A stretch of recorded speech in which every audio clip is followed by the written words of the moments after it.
All right. Well, oh, do I have a microphone that works? Hello.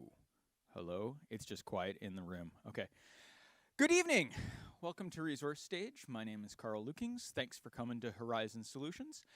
If you've never been here before, we're Horizon. We do audio, video, and lighting installations. We do systems design and sales and rentals and training and all kinds of different things for people to do with their audio, video, and lighting systems.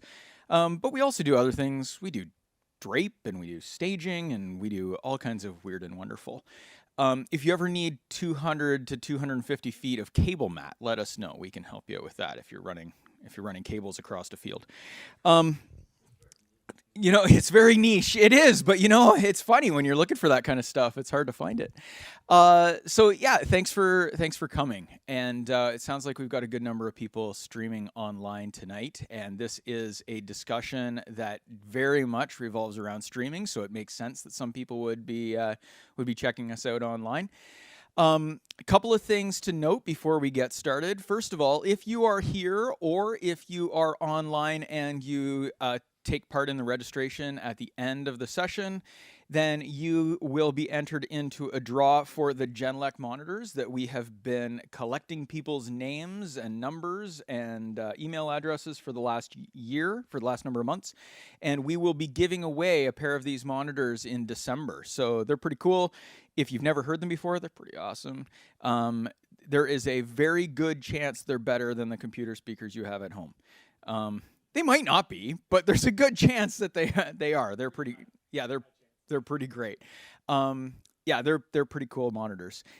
So that's one thing. Another thing that Jordan was just mentioning, he was just reminding me that we have started or restarted something that we've been doing on and off a little bit over the last couple of years, and it's a thing that we call Resource Stage Study Hall. So it's kind of a version of this, but it's specifically for schools. And so if you know any teachers or if you know anybody who works in schools or students who might find it interesting, we are specifically talking about audio and lighting, and we're trying to do it specifically on PD days so that works for teachers and students. So that's something that you can find more information at resourcestage.ca. So tonight's topic is one that we get a lot of requests for. We get a lot of questions whenever we're installing a sound system somewhere or a mixer somewhere or a streaming system somewhere, or sometimes we just get these phone calls out of the blue. And somebody will say, hey, you know what?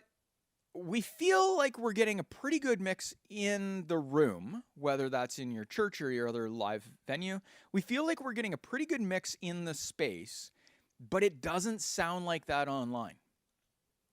It always sounds something. It doesn't sound the same way. It might sound flat. It might sound like it doesn't have the same sort of something going on. Trouble just came in the back door. And, so there's always these questions, and the answer is not always simple to just say, hey, you know what? You just need to do this, and then all of a sudden, everything's going to be perfect. That's not the way this works. There is always something more to the story. So Jordan and I were talking about this a while ago, and he said, this is a topic that keeps coming up. He has experienced working through this topic himself in a couple of different situations. And he said, I think we should really take this on. And I said, yeah, that's a great idea. How about you do it? And it's one of those situations where, be careful what you suggest sort of thing. So Jordan actually spent a bunch of time thinking about this and kind of coming up with a couple of different ways to approach this. And he's going to walk us through tonight what those different approaches look like. And Mark and Logan and Jake have spent a bunch of time trying to set us up so that we can see what all of the different things look like as Jordan's going through it tonight. Please, please, please ask questions because that definitely helps. Everybody except for Brian. Brian's not allowed to ask any questions. If you know Brian, you'll understand why. No. So we have a Catchbox microphone here. So if you've got questions, you can feel free to go ahead and ask, and we will throw you the microphone so you can talk into it. Mark, is it all turned on and ready to roll? It is. Perfect. Okay, great. So we can throw that to you. All right. without any further ado, Jordan. Thank you, Carl. Thanks. Hey, everybody. It feels weird to be up here presenting this because most of my colleagues could equally be up here presenting this. They all have lots of experience in this area. Carl could probably do a great job. One of my, maybe. Yeah, I'm in the hot seat. So my name's Jordan. I've been part of the Horizon team for a little over a year. Formerly a music pastor and tech director at North Park Community Church. That way. Yeah, that's north. That way, up on Fanshawe. And so my experience in this realm comes from, 2020 when everything happened and pastors and the board said, make it happen.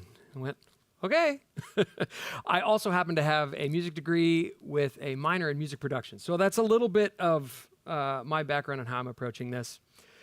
And what we're really doing is trying to tackle this question. Why doesn't it sound like that online? Carl said, we hear in the room, we hear the band, we hear the mix, be it in a church. I'm assuming a lot of us are coming from church environments. If that's you, maybe put your hand up. It could be a theater, it could be a school, live music environment where we're streaming.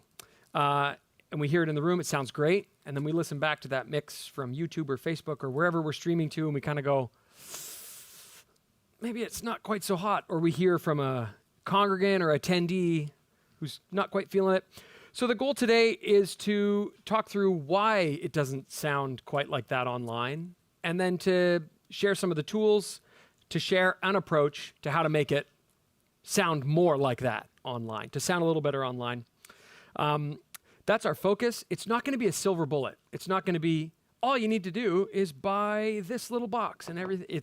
There's no silver bullet, but hopefully there will be meaningful tools that you can take away and use in your space to improve what you have going on. Cool.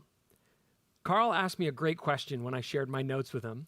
He said, notes are great, content looks great, but here's a good question. Why does anything sound, and I have this. Why do things sound different recorded and played back over speakers than they do live? He said, maybe that's a good place to start because we're talking about live environment than to a recorded and played back environment as a stream. And I said, that's a great question. I'm going to use that. And when Carl asked me that question, I told him he had permission to interrupt me at any point and make a point because maybe I'm forgetting something that he's thought about. So he might interrupt me with a good question or with a caveat. He's welcome to do that. But it's a great question. The simple answer, or at least the shortest answer, is that our ears are not the same as a microphone. They're similar, but they're not exactly the same. Your ear has a brain attached to it that can do a lot of really fancy processing that probably even the best mixing console can't touch. But yeah, and vice versa. A microphone isn't quite an ear. Most of the reasons why things don't sound the same recorded as they do live has a lot to do with physicality, like the environment where it's happening. Think about what goes on in a live music environment, whether it's one instrument and one voice or 10 instruments and 50 voices. Think about what's going on. If you have a piano in a room and they go, boom, the strings are going to vibrate, all the air in the room is going to start to vibrate a little bit. That's how the sound is arriving at you. And it's arriving at you from every direction because sound propagates in all directions. And so it's really physical. The room becomes part of the sound. And even if it's a keyboard, an electronic keyboard playing through a speaker in a room, that speaker is moving the air. And even though it's, we'll get into this, even though it's a single source, a mono source, it's still happening in a room and you hear it in the room. So a lot of the differences have to do with the physical acoustics of the room, and an amplified source or an unamplified source or a reamplified source being in a room in a space. Space plays a huge part. And then also the way our ears sit on our head also play a big part. When I turn the sound system on, all of your ears are going to go, huh? And you're hearing it in the room at a particular location in the room, which is going to be different for those joining us online. They're hearing it coming through computer speakers or a set of headphones. in a different environment. And they're going to hear it completely different. Hopefully not that different, because our team at the back is doing a great job to make sure they get the same experience. But they're going to be hearing it in a different environment than we are. In a live music environment, let's say you have multiple instruments. Maybe some of them are electronic, so like a keyboard connected to a sound system. Maybe you have percussion or drums in the room. That's really going to change. You hit a drum in a room, that's going to change a lot versus a microphone pointing at that drum coming through a speaker or a laptop or a home theater system at someone's house. So the differences largely are physical. And keep in mind, an ear isn't a microphone, and a microphone isn't an ear, even though they're similar. So given that we know that things are going to sound different, what can we do about it? I think it really helps to have a goal or a priority, knowing that the sound online is going to sound different than it does in the room. How do we start to put parameters on that? And I think a goal really helps, a goal or a priority. Two that I like to work from. These might not be the same goals or priorities that you have, but in my environment, I liked working from some combination of these two things. The first is reproduce the in-the-room experience as best as we can, and balanced with also sound as good as possible. If we only prioritized one of those, which maybe we might, things might be a bit different. If we wanted to sound as good as possible, there might not be some things about being in the room. But I like a balance between these two. I think that translates to helping the online experience match the in-the-room experience. Everything we do today does apply to speaking coming through on a live stream, but it is a bit more focused on music. Some of the principles do apply for speaking, but mostly the strike zone is for music, and specifically music in the live sense. There are some places, some performance venues where they record and then mix and then stream. We'd call that a post-mix. The mix happens post the event. It's not happening live. That's similar to what we'll talk about, and we'll touch on some of that, though it is slightly different. We'll focus mainly on the live thing, or mostly live. Streaming, as you probably know, has a little bit of delay to it, but yes, we'll focus mostly on the live, the real-time thing. And if your goals, you might decide this with, if you have a team at your venue or your church or your school, you might want to discuss this with whoever the leadership are, or if you're the leadership, you might want to gather some of your team and say, hey, what are we aiming for when we do the online thing? Is it carbon copy of what the in-person thing is? Or so you can discuss your goals. I think it's a good thing to have to set out. This is what I'm going to work from. Trying to reproduce in the room and then also sounding as good as possible. So balancing those two things. There's a lot of methods for live streaming audio. We're going to touch on 4 methods that are all, well, we'll get into that. We're going to touch on 4. Results are going to be a little bit different for all 4, and our 4 methods show a range, different levels of complexity, from relatively simple, quite simple actually, to like moderately complex. Not crazy complex, but moderately complex. And nothing that we're going to demonstrate here has like a super high budget piece of gear required. Oh, you got to buy this multi-$1,000. So there's a range between, basically you could probably do some of what we're going to talk about with what you already have in your environment, and from simple to complex and low budget to fairly low budget. No crazy requirements. And all the methods that we're going to talk about will give some different results. That's what we're going to listen to. These are 4 of probably many methods. These are 4 that we've seen often. When we started talking with Carl about this, one of the methods we landed on was exactly the method I was using at my old church. Another one of the methods is exactly the method they were using at the church where we recorded the files that we're going to hear shortly.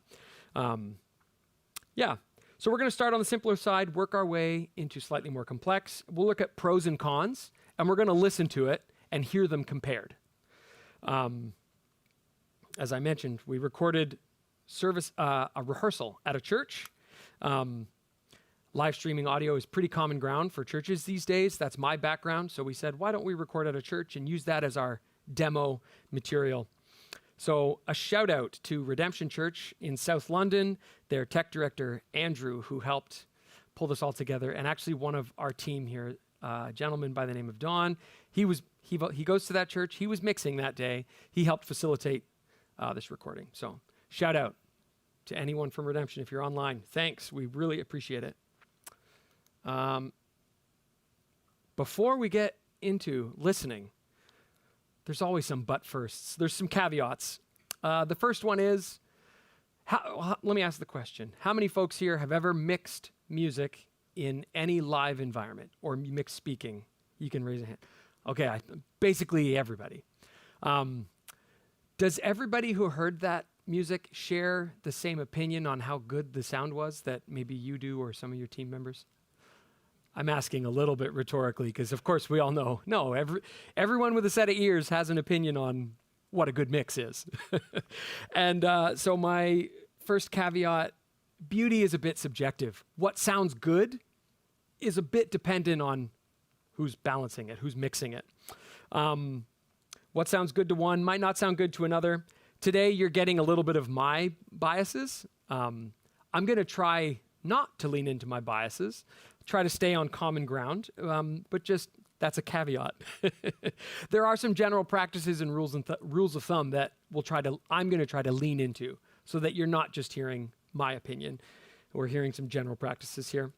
Some of the mixes that we're going to hear, it's the exact same recording mixed by 3 different people in 4 different ways of mixing it. So you will hear that come out. That gentleman, Don, mixed one of these. His son mixed one of these, mixing their live stream. And then I mixed one of these. And then it's actually 2 more. There's 5 methods we're going to hear, but we'll get there. Yeah. Number 2. The better the musicians are that are performing the music, probably there's a high likelihood it's going to result in a better mix. No amount of mixing is going to make a group of inexperienced musicians sound amazing. They might sound fine. They might sound great even. But the rule would go that I would say that even if that applies unilaterally, if they're better musicians, the mix is probably going to be better. This does not mean that average musicians or non-professional musicians can't sound good. The musicians that you're going to hear are not professional musicians. They're church musicians that they might have some skill on their instrument. They're not professionals. They're amateurs just like the folks in most church environments. And I think they sound great. You'll hear for yourself in a little bit. So I'm not trying to poo-poo on average everyday musicians, but the rule would apply that the better musicians are probably going to help the mix sound better. What do I have here? Oh yeah, a mix is the sum total of its contributing parts. Basically, every component involved in making and capturing the sound is going to be at play in helping the mix. This starts from the instrument that's being used to the microphone or the DI or line that's capturing the sound of that instrument, all the way through to the console or the soundboard that's being used, to the skill of the engineer. All things are going to play a part. Everything's at play. And generally, low quality things might not sound quite as good as higher quality things. That doesn't mean that inexpensive gear can't sound good. What we're going to hear was captured on a range of instruments and a range of low price to high price stuff. So don't be deterred if you're like, well, I don't have all the most expensive stuff. That doesn't mean you can't sound great. It just means that be aware that all of those components will contribute to your final result. Okay, so there's our 3 caveats. 4 methods for mixing streamed audio. I'm going to say what they are, and then we're going to listen to a sample, maybe 10 to 15 seconds of each method. And I'll play a ballad, medium tempo song, and then I'll stop it, and then I'll play a higher tempo song in the same kind of method. The first method is actually a bonus. It's my iPhone in the middle of the room, about halfway back, maybe like 15th pew back in this church. This might be an adequate way of streaming. You take out your phone, you go to Facebook Live, and you say go, and you put it on a stand, and you put it right there. This is bonus round. So here we go. This is what my phone sounded like in the middle of the room for rehearsal at Redemption a couple weeks ago. And I don't think we're going to be too loud. Here we go. Love your voice. You led me through the fire in darkest night. You were close like no other. I've known you as a father. I've known you as a friend. All right. And at this point, I should say, if you're joining us online, listening on headphones or on speakers that are maybe a little bit better than average laptop speakers, you're probably going to have a better experience if you're listening on headphones or good speakers if you're online. In the room here, once we start getting really detailed, the folks that are right in the middle are going to hear everything super clearly. The folks on the edges, there might be certain things that don't sound quite as obvious to you. If you want to go to the back and stand in the middle, by all means, or there's some seats in the front row that are empty. But I'm just going to point out here for a quick second that specifically in that recording or anything that we're capturing like that, the room mix is mono at Redemption. It Yep. is a this is good information. yeah. I wouldn't say it's a really reverberant room. It has padded seats like the ones you're sitting on. But it does have a tall ceiling, so the room definitely has some sound to it. Yeah, I mean it's a good sound system with professional components, with subs, Yep. et cetera, et cetera. And in this case, it was mixed by Don Clausen, a member of our team who attends that church and is on their tech team. And you might be wondering, how loud was it in the room? I think they're maybe averaging around, Don could probably answer this with much more detail. I think they were averaging around 90 and peaking a little bit over. So in the loudest moments, it might have been going a little bit over 90 dB, and the average would probably be around 90, which is fairly loud, but not, like it's not blow you away loud. For some churches, that might sound loud. For some churches, that might sound not loud. So just for reference, I'll play a faster song, also recorded by my phone. Here we go. When I say God is good, you say it all the time. When I say it all the time, you say God is good. When I say God is good, you say it all the time. When I say it all the time, you say God is so good to me. Okay, so that's an iPhone.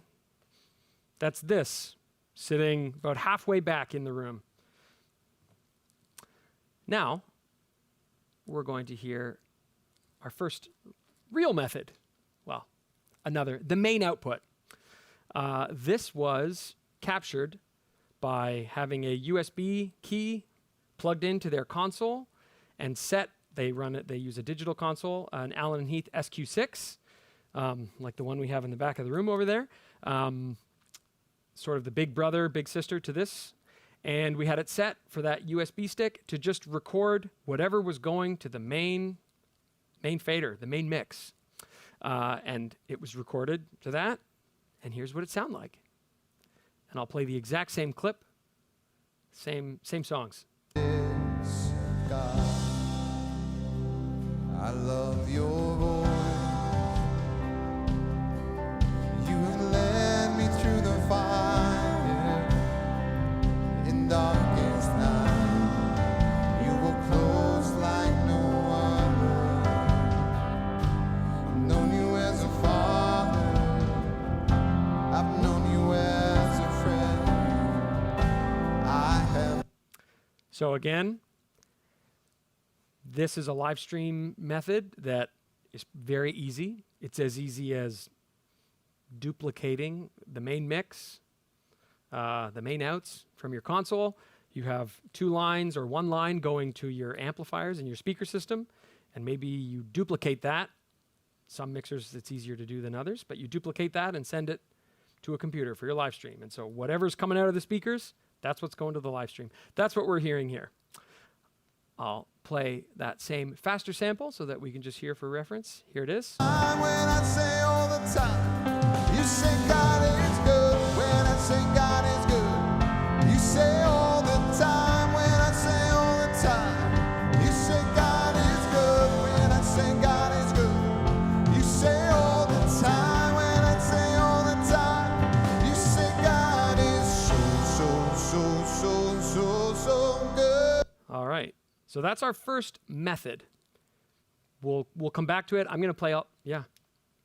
It's important to note that in this recording specifically from Redemption, it might be a little bit different than what it may be in your church application or in your school or theater application, live application, because they have microphones on every instrument. So if you are in a situation where your band does not have mics on the piano or the drums, or maybe you don't have any mics on a bass guitar amp because the bass guitar amp fills the space by itself, then those things would not be necessarily captured in this main output. So it's this recording is good, and it's a good example of the comparison to the iPhone and to the other things we're going to do, but we're going to add that to the 4th caveat for the night, that they do have microphones, and pretty good microphones on each of those instruments. Yep. Everything's mic'd. Mics on the drums. And as you can hear, we're hearing what was coming out of the speakers in that environment. Drums are going through the house, so they're amplifying the sound of the drums. We are going to move on to a second method here. A separate bus mix. So we are now stepping one level of complexity beyond just capturing that main output from your mixing console by using a separate mix, a bus or an aux. In this case, that's exactly what it was. It was a bus mix coming out 2 outputs into a little recording device that we had. 2 XLR cables into a little Tascam hard disk recorder. And think about it. We'll come back and talk about how to do this on your console a little bit more in more detail. But think of it, the most common use for an aux is as a monitor mix for the performers. The lead vocalist says, I can't hear myself. I need more in my monitor. When you reach to turn that vocalist up in that monitor, you're turning up that aux send on their vocal channel. And so in this case, instead of sending that separate aux send to a monitor, we send it to a recording device. And so Don, who mixed that first sample we listened to, he also mixed this. And he told me, he's like, I probably spent 4 or 5 minutes with headphones. He was at their front of house because the band was rehearsing through the speakers. He put on headphones and made some adjustments into this aux mix.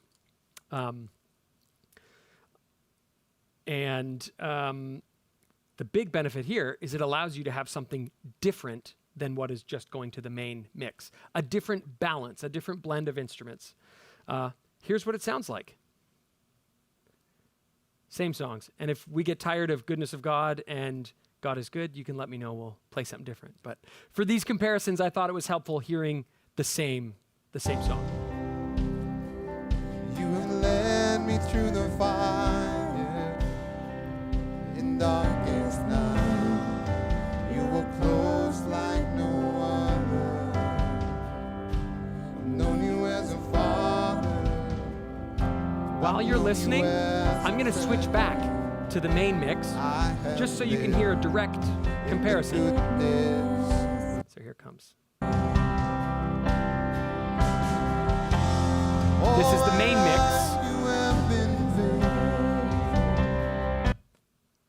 Bus mix. All my life you have been so good. With every breath that I am made. We'll come back here. We'll talk more about the differences between the two, but I'll play that other sample and we'll continue on. So here's the fast song on the bus mix, the method 2, the separate mix. You say God is good when I say God is good. You say all the time when I say all the time. You say God is good when I say God is good. You say all the time when I say all the time. You say God is so good to me. Okay, there we go. So our next method is using a separate mixing console. We're going to hear what that can sound like. This is at Redemption Church. They have 2 Allen & Heath SQ6 mixing consoles, one at their front of house mixing position at the back of the sanctuary, and then it is connected to a smaller SQ, it's an SQ5, up in, what did they call it? The treehouse, I think they called it.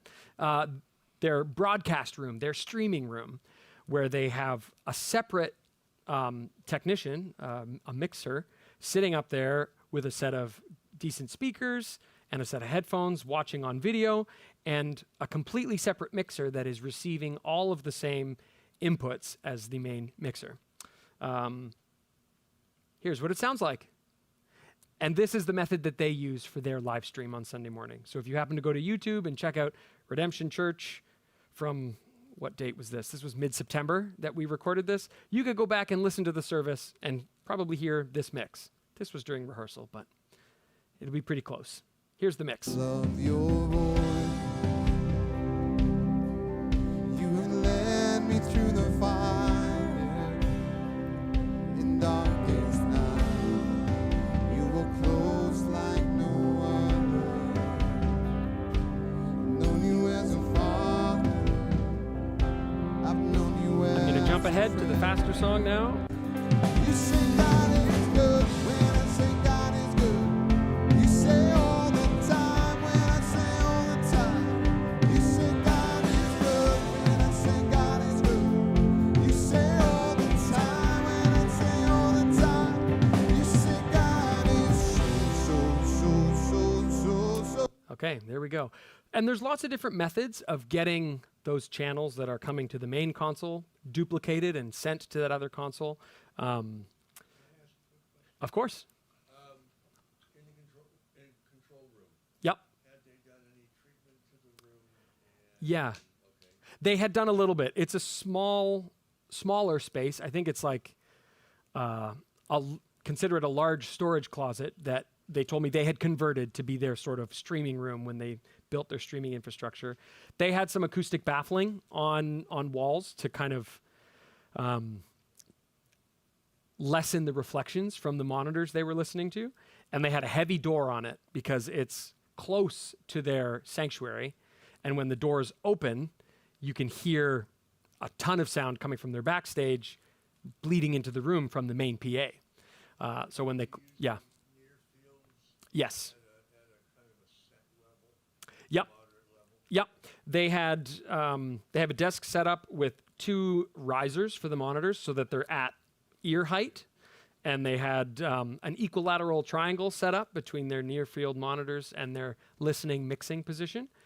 And if you walked in there, the level that they're mixing at is very comfortable, quieter than this for sure. It's one guy sitting up there quite close to the speakers, so they don't need to be mixing at a high volume. And they had headphones there that they can listen on headphones to reference as well. Yep. So their goal is to get to isolation, but you're not sure if they're 100% there. Yeah. In an ideal world, sure, an isolated separate mix is great, but if you can. Space is always at a premium and space close enough to the stage for cabling and infrastructure. Yeah. So that is our third method, a separate mixer. The fourth method that we captured is using a DAW on a computer. And that's what I have here on my laptop. I'm running a recording software. This one's called Logic. It works on Mac. I'm using it because it's what I'm familiar with. This would be comparable to Cubase or Reaper or Pro Tools or something like that. There are many options, free and expensive. You can, mileage may vary, but they all do similar job at the same task. So we're going to listen to this mix. And I said earlier that we're focusing today on the live experience, as in mixing in real time, not so much on mixing in post. Mixing in post on a DAW is quite popular. And because my computer isn't fast enough, and I didn't have a separate hard drive connected to record while I mixed in real time and made changes, I mixed it in post. So I did my best to try to simulate the live environment, but it was recorded on my laptop, and I mixed it at my desk over there on a pair of headphones. So it different sound, because it was done on headphones, and it was done in post rather than in real time. Everything I did could be done in real time. And I didn't use techniques or plugins, I didn't use software processing that you couldn't do in real time. So that's the caveat on this one. And it sounds like this. You have led me through the fire in darkest night. You were close like no other. I've known you as a father. I've known you as a friend. And here's the faster song. You say all the time when I say all the time. You say God is good when I say God is good. You say all the time when I say all the time. You say God is so. Okay. And the method how we got the audio into the computer was on a USB cable out of the back of the SQ, plugged into my computer. That SQ mixing console has the ability to send every channel as its own audio file out USB, multi-channel out into a laptop. So that's how we captured that. So there's our methods. Yeah. And then you send back to the soundboard or send directly to audio interface? Yeah, you could use either. In this case, we're sort of mimicking going into a laptop and then out an audio interface or directly to a streaming source. Yeah.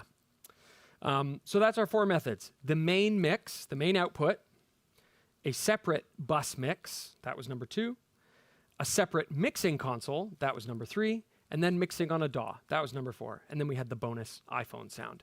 So that's and those are kind of increasing orders of complexity, shall we say. So we're going to talk about the pros and cons of each one and how you can sort of set them up, a little bit more of how you can set those up in your environment. But before we do that, I want to talk about 4 improvements that could apply to any one of these methods. So regardless of which method we're going to talk about, these are the 4 things that I think can improve any of them, and that could improve whatever method you're employing. And I've got them all here, so I'm not trying to hide anything from you. First, and this one I have more caveats. The first method. Oh, and we're going to demonstrate these for you also. And I'm just going to open a new session here. File. Here we go. Okay. So the first one, stereo, in this use case. And here's what I have to say about that.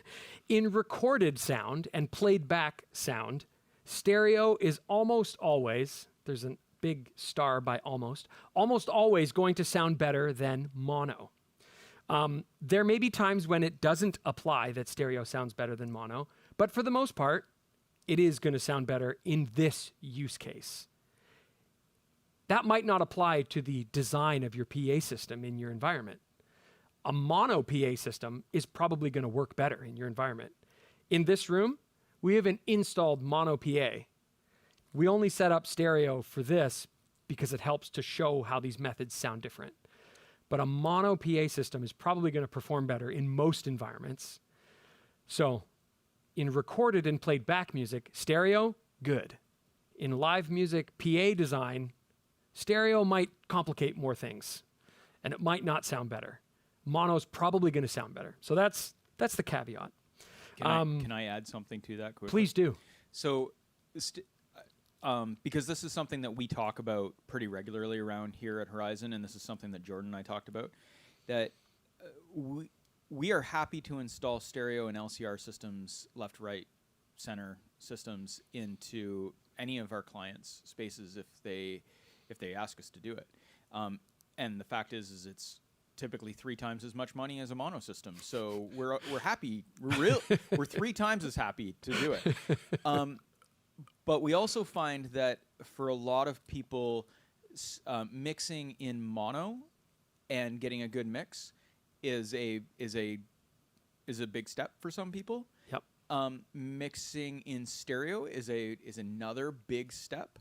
And then given the fact that, we're talking tonight about a lot of church applications, and so when typically somewhere between 1/3 and 2/3 of the program going through the sound system is mono, being spoken word, then having a system that is going to provide an even coverage throughout the seating area to the intended audience is, in a mono system, that's a lot easier to achieve, given the skill set that a lot of the people who are running the systems have. Mm-hmm. So that's kind of where we land on that for most of our church clients. With that being said, I mean, we have clients in this room who have stereo systems, and we're very happy to work on those systems and work in that kind of application with you. But it is one of these things where I would say the majority of our church clients, the majority of our community theater clients often find themselves running mono, unless they're doing, again, effects or other things. So there you go. That's my 2 cents on that. Good caveat. And if you have more questions on when stereo might be better than mono and when mono might be better than stereo, just ask us. We'll give you our 2 cents, and it might be right. Well, it might be helpful. Won't go so far as to say that. So stereo. I'm going to demonstrate the same audio file. It's a piano. You're going to hear it in mono. So I have 2 speakers, but we're going to hear mono, and then we're going to hear stereo. And I will tell you when stereo, I'll go like this when it's stereo, and I'll go like this when it's mono. So here we go.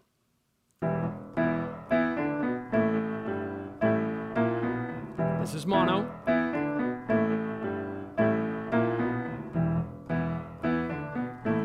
If you're in the middle of the room, it should be quite discernible. And to you on the edges, we're back to mono. It will be discernible. And then here we go to stereo.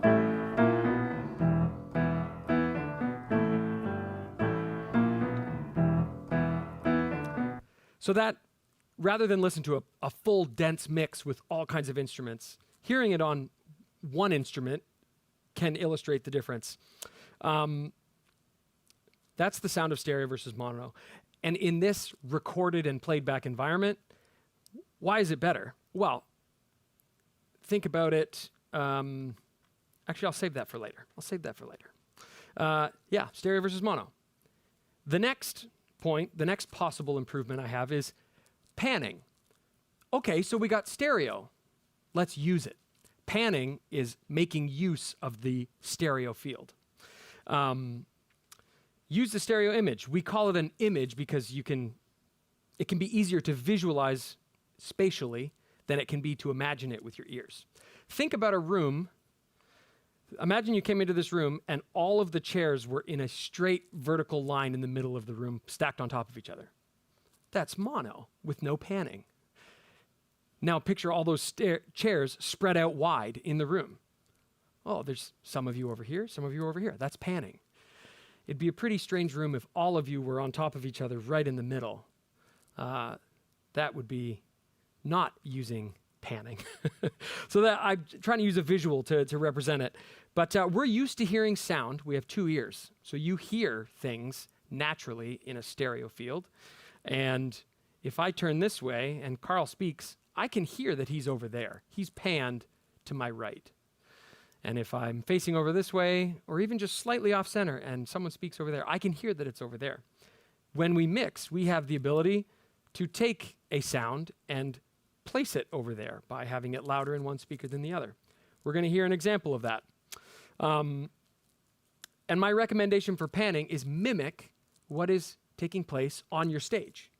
If you have a solo instrumentalist who is to the left of your stage, on your stage, cool. Find their channel and pan them in your stream mix a little bit to the left so that it sounds like it's happening where it's actually happening. And just use the visual. There are a couple general don'ts when it comes to panning. They're general because most of the time they apply. There might be circumstances where you do pan these things, but probably don't pan your lead vocalist or your main speaker or your pastor in your stream mix. It's going to be really disorienting for the folks at home. They're used to hearing the main thing in the middle. Think of, I'll leave that aside. So your lead vocalist or your main presenter, keep those in the middle. Bass guitar, low frequency instrument, is probably going to have the most impact if it's not panned. There might be a situation where you might want to pan it. That's going to be very unique. Keep it in the middle. Yeah, don't tell the bass player that. Yeah. And then the other thing would be kick drum and snare drum. They're sort of fundamental parts of rhythm and keeping music together. They're probably going to sound best if they're not panned, if they're centered. I'm going to demonstrate what unpanned and then panned sounds like with two different guitar parts here. I'm going to start with them both in the middle. So this is two takes of guitar, both in the middle. Sounds like this. So the exact same thing is coming out of both speakers. Both parts are equally coming out of both speakers. So they're right in the middle. I'm going to take one.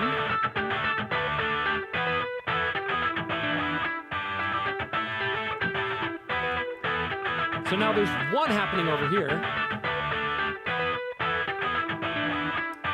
Folks at home won't hear this. Strumming. I probably could have done this on my computer, but that seemed easy to switch the speaker off. Here it comes. That's happening over here. We've taken the sound, instead of being everything right in the middle, stacked on top of each other, and we just went, you go over there and you go over there. The effect is that there's now space. We can hear spatially what's happening. You can do this in your live stream mix, and the effect will be that your mix might sound like it has more space in it. Okay, the third is ambience. This one's great. This is probably my favorite. Can I just jump in here for one Yeah. more second? There are ways to, and I'm not sure if we're going to get into this or not yet, Jordan, but there are ways to have a mono system in your room and still use panning for your mix. Yeah. Yep. Right? So if you have a mono system, you don't need to say, well, our system is mono, so I don't need to listen to anything more that Jordan says about this. Mm-hmm. We can talk you through how to deal with that so that how you're using it for your live stream mix or for your recording is in stereo with panning. Yep. And it doesn't necessarily affect what's going on in the house. Yeah. Okay. To further that point, methods 1 and 2 that we listened to earlier, the main mix and the separate bus mix that we heard, both mixed by Dawn. The main mix is mono that we heard. That's mono. The separate bus mix that we heard, also mixed by Dawn, that was stereo. And it had, if we listened very closely, we could hear that the drum overheads were split left and right. There wasn't a ton of instruments panned elsewhere, but it was stereo. So that's an example where the same mixer was doing a mono output for their main house mix and a stereo output for the bus mix that was going to the stream. So back to ambience. We're used to hearing space. Right now you're hearing my voice in a space. Singers in church environments, and I'm sure this applies in many other environments, often when churches start streaming and the worship leader or the choir director or someone, they listen back and they hear the voices, and it sounds like the voice is just directly in your head, completely dry with no space sound on it. It sounds very strange, and that's because we're not really used to just hearing a voice like it's in the middle of our head. We're used to hearing it in a space. Even when someone whispers in your ear, there's still space going on. So space contributes to the sound. There are ways of capturing the sound of the space and putting it into your stream mix, and there are ways of synthesizing the sound of the space and adding it to your stream mix. The first is reverb. That is a way of synthesizing the sound of space and adding it into your mix. I'm going to play a sound that has no space on it. There's no reverb, there's no ambience. I'm using those terms sort of interchangeably.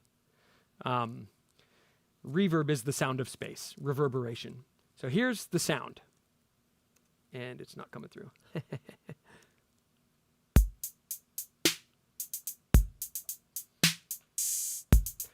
The space that we're hearing is this room. The speakers are in this room. If you put on headphones, you're not going to hear any space on this. And here is a familiar sound. It's reverb. This is a simulated space. And all of a sudden, it's like, oh, we're in a warehouse, or we're in a garage, like a car shop or something. I'm also going to do that on the mixer here with one of our recordings. So we're going to hear the vocal that was recorded at Redemption that we heard, Singing Goodness of God. I have the full recording here that's playing back through this mixer. So it's like I have all the channels right in front of me. And we are going to hear the vocal. I want to make sure it's going to... Yep, here we go. Tears turn to praise, chains of depression, broken This is by that sound grace. of a when I vocal start isolated. remembering Sounds how good not the most you've natural. been. Certainly isolated like this. Oh, you've been so good. Here's what it sounds like to me. if I add some space. Oh, you've been so good. Oh, it sounds like that vocalist is now in a room. And what I'm using is the stock built-in reverb that's built into this cue. Armies of heaven always surround. Okay. And reverb is super fun to play with. And my recommendation would be in an environment like a church or a theater. Say you have a digital board or even an analog board, but you have access to some reverb effect. Start with a reverb that sounds like what your room sounds like, because that's going to be the most natural in the stream. Reverb's fun to play with, and it's very easy to overdo. I'll show you what I think overdoing it might sound like. And I'm still remembering how you carried my cross. You called me by name. It's fun. Love me like Sounds kind of cool. But you didn't leave me that way. In the context of a mix with a band playing, that's going to cause some problems. So a little bit can go a long way. And again, my recommendation is use the sound of your room as your starting point. And you're like, how do I know what my room sounds like? Go like that, out in the middle of your room, and see approximately, just guess. Does it take 1 second for that sound to kind of go away? Or does your room sound like, shh? Okay, use that as your starting point. Okay. The second way to capture ambience for your stream, that was a demonstration of how to synthesize it using a reverb on a console or in a DAW. The second way would be to use room mics.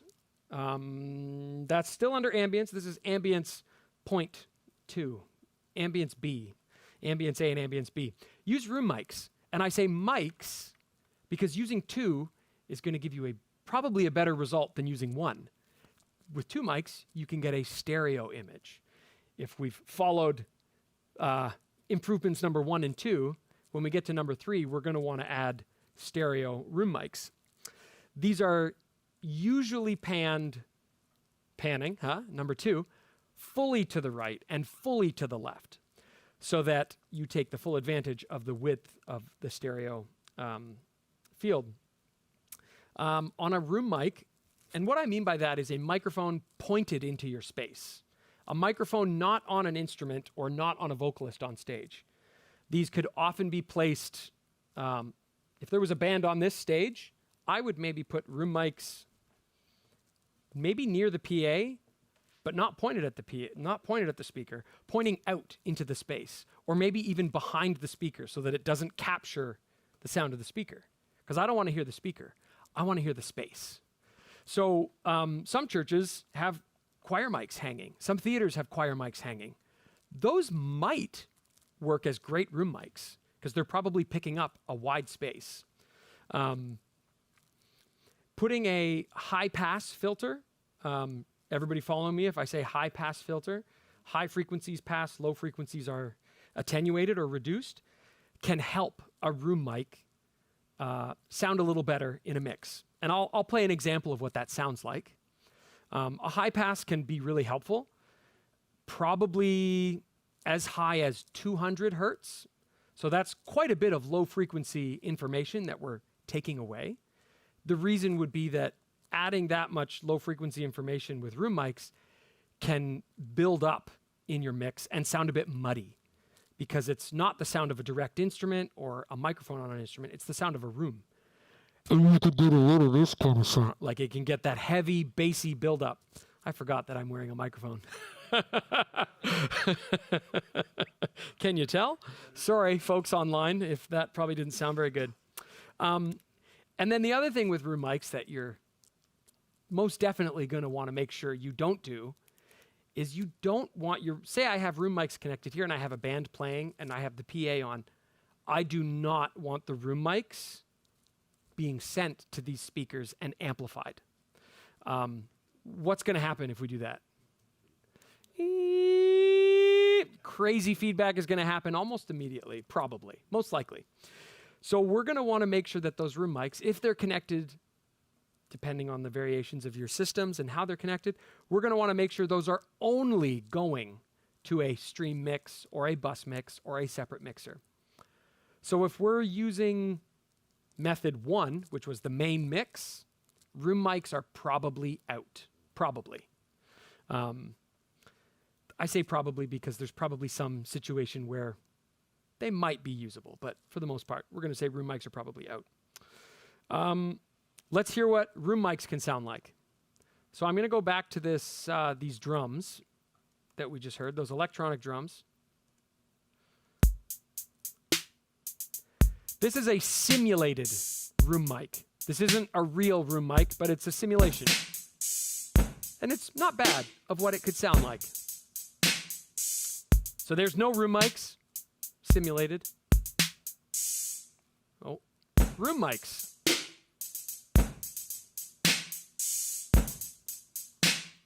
Okay, now we're going to hear real room mics. And I'm going to play that same vocal that we heard before, the isolated main vocal. My notes are being moved by the motorized faders. That's fun. We're going to hear that same vocal, and I'm going to pull in the real room mics. Here we go. Hey, what's dead now I live. Yeah, that's what you This is dry. did. Here come the room Oh, mics. you've been so good. And I have them muted. to me. Sorry. Here come the room mics. Oh, you've been so good to me. So that's the vocalist's mic plus the room mics added in together. I look back on my life and all No room that mics? I see. You've been so Room mics. good to me. And by way of illustration, I'm also going to show you on drums because it's pretty obvious, the difference here. Okay, so here's the drums only. No room mics. This is the drums recorded. Oh, we want a little bit more going on than that.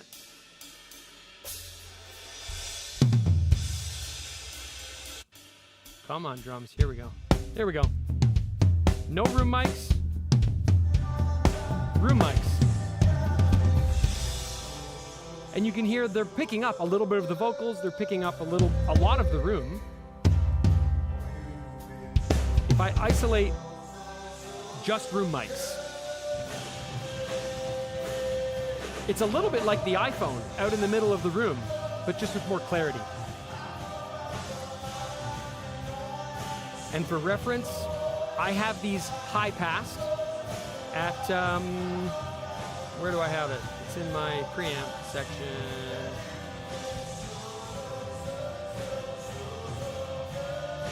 Around 100. Can you see it right here? That green slope that's going down like this. The blue dip is just EQ that I think sounded better. There's without it. I turned the EQ off. There's the EQ on. We'll talk more about that. But that's the sound of room mics, adding ambience into your stream mix. I have a question. Yeah. Can you overkill, like use reverb on the voices, room mics? You totally can. Yep.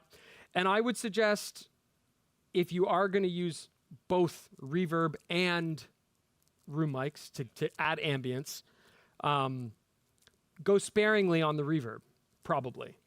And maybe limit it to certain, maybe not on everything. Maybe on the vocalist where you can hear it a little bit. Maybe on like acoustic guitar or piano. And then fill it in with the room mics. Yeah, you definitely can overdo it with any of these. Too many. Yeah, exactly. Like Yeah. we have stereo, we have panning, we have room mic. Yep. Stereo and panning you can definitely overdo. Stereo is kind of like you have it or you don't. But the ambience definitely is where we can go overboard. And it is fun to play with. It's super fun to play with, especially if we're not used to having it. It's like, oh, that sounds cool. Oh, yeah, I'm totally using that. We can overdo it a bit too much. Sorry, Yeah. when you're using room mics as ambience, you're also picking up the vocals of the congregation as well. You are. Yes. Yes, you can. And in a, Be a yep. good or bad.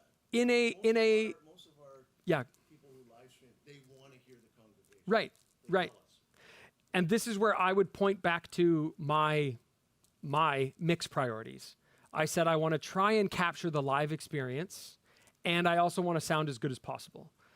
Part of the live experience of attending an environment like a church where everybody singing is encouraged, it might be different in a performance environment. You go to see a concert, sometimes people are going to sing along. Sometimes it's not appropriate to sing along at a concert. So, but in a church environment where congregational singing is definitely encouraged, that can add a lot to the online experience if you can actually hear a little bit of the congregation. This was recorded at a rehearsal, so there was no congregation singing along. But these room mics, if there was a congregation singing along, they would have got picked up. The room mics were positioned on stage, behind the PA, fairly wide on the stage, towards the front of their stage, pointing directly at the congregation. So if there was people in the front row singing, they're going to get picked up for sure. They probably won't be picked up enough that you could pinpoint, oh, there's Annie singing in the front row. Oh, I can hear Bill over on that. Probably not with that level of clarity, but you will hear singing. They don't. Oh, actually, I don't know. We'll have to ask Don. Okay, so moving on to our fourth method for improving a mix. This is bus processing. And this would be on your stream mix or on group of instruments in your mix. And I'll explain it a little bit more after a caveat, which means depending on the setup in your environment and the mixing console, this might be super easy or it might be a little bit more complicated. This mixer gives me the option to process buses and groups and mixes. Not all mixers do. And what I mean by bus processing is adding EQ or compression or effects even on some mixers to a group of sources within the mixer. So we heard what it sounded like when I added reverb to a single voice. That's a single channel processing.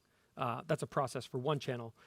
If I had a group of voices set up as a group or a submix within a mixer, and I added processing to that group of voicing, I would call that bus processing. And I have a way to demonstrate that for you as well.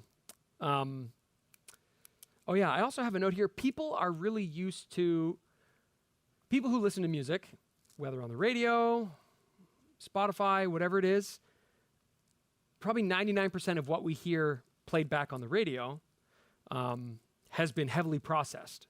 It's got bus processing on it. Even so, like live recordings, which are popular in church environments, many of the songs that are sung in churches, the people who wrote those songs and performed those songs, the recordings are live recordings that have been heavily edited and processed and sound great.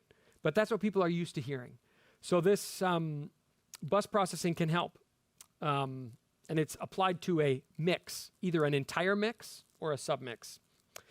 And this can also be helpful because some websites like Facebook and YouTube, when you stream, they're actually compressing the data. They're not compressing your audio signal, but they're compressing the data that you're sending them because they want it smaller because then it's faster. When that happens, you can lose clarity in your mix. So I could have my mix going here. I put on headphones and I say, that sounds awesome. Okay, good. It's going straight to YouTube. Great. Then I listen back on YouTube and I go, it's not, it sounds different. What's different? Then I go back to my mixer. It should be the same. We're sending it directly. There is some data compression to make the file smaller because then it's easier for websites to handle and stream. Doing some bus processing on your mixer can help compensate for that. An example would be, say I noticed it sounds less clear on YouTube. Well, I can go to my main mix. I'm not doing it on each individual channel. I'm just going to go to my main mix that's going to the stream, and I'm going to add some high frequency content. I'm going to turn the highs up. You can decide how much and is appropriate, but that can compensate for YouTube, which might take some of the highs away. Yeah. If we're we stream and we're buffering. Yeah. My question is this, because I just don't know. Is there any latency in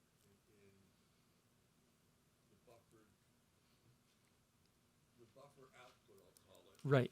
and what I'm sending from my console? In other words, Yeah. am I getting a delay at all? Probably.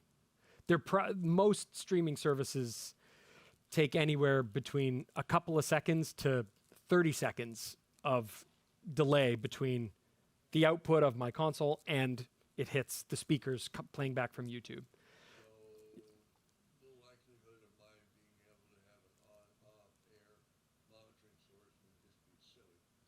You can, you just, with the caveat that it's going to be slightly behind.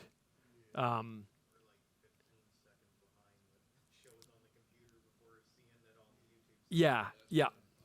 So first of all, I thought we all agreed Brian wasn't allowed to ask questions. But we are, like, Mark right now is over there listening to this stream to hear what's going on. And Mark, what kind of latency are we looking at right now? Well, I'm actually listening to the audio output right off of the VMix before it hits the stream, and then Logan's just listening to the stream on headphones. Oh, okay, sorry. I think we're in the 30 to 60 seconds. So we're Right. 30 to 60 seconds here.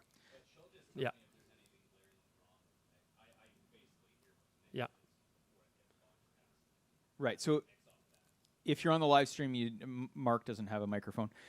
So Mark is listening to the stream as it's coming off of vMix because we're using vMix for streaming.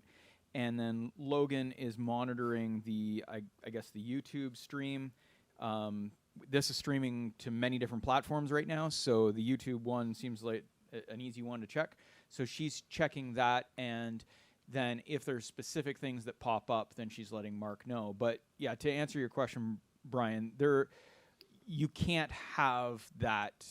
I mean, we have the live stream, what's going out, and we can listen to that, but we can't listen to what is live in real time just because of that amount of latency.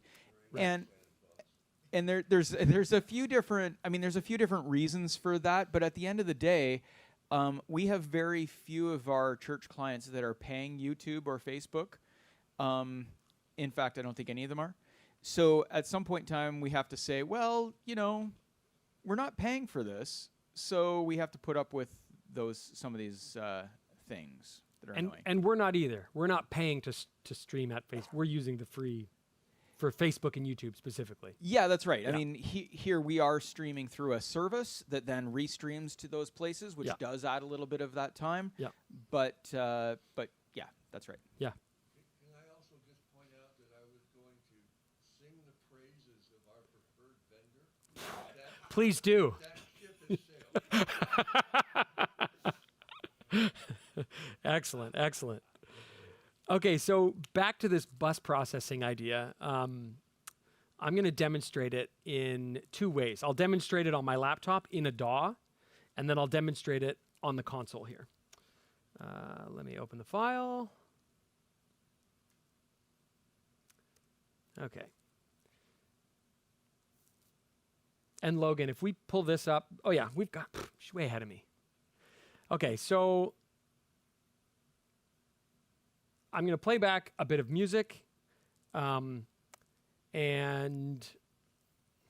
this is my main output. Oh, you can't see me. I walked off camera. I'm sorry. I'll do it with my mouse. Maybe the folks online can see. Where my mouse is hovering, right over here, this is my main output. And there's 4 little blue boxes. Those are 4 plugins. One is an EQ, 2 are EQs, one is tape modeling, and one's a compressor. These are similar to some of the things you can do on a console. I'm gonna play it for you with them off, and then I'm gonna play it for you with them on. These are on my main mix, so these are applied to every instrument in this bit of music. Left, right. This is Can no you get it processing right? on the main mix. Left, right. Left Adding and the right. processing. Left, right. Can you get it right? Left,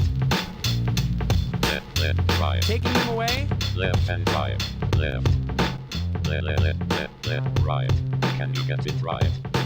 Left, Adding them back in. right. Left and right. Left. So two differences that I'll highlight. It's getting a little louder, and it's brighter. There's more high frequency, at least that's what I'm discerning from where I am in the room. I'm processing all the instruments. The compressor is lowering the dynamic range and then turning everything up so it's louder. My output is hotter. And the EQ is adding a little bit of high frequency, sparkly, whatever, clarity. That's what it sounds like there.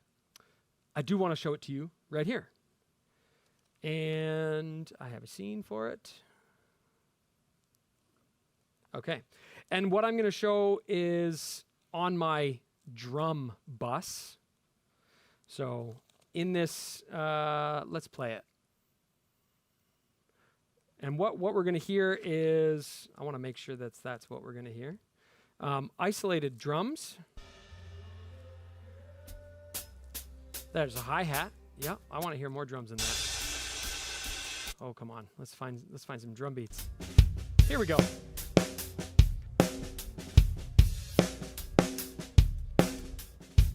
Okay. So what we're hearing is all of the drums that were recorded.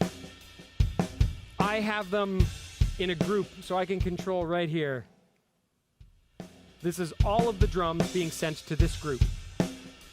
What I have on screen is the processing for this group. And I have an EQ and a compressor. You can see the EQ. I'm adding low end. I'm dipping some low mids around 200. Oh, I can do this. right here, and then I'm adding some higher mids and some high frequency content. It's not turned on, but I will turn it on in a second so we can hear it. And then here's a compressor. It's not turned on, but I'm doing some gain reduction, which means I'm shrinking the dynamic range. And then down here, gain. I'm shrinking the dynamic range, and then I'm turning everything up. Here it sounds when I add the processing back in.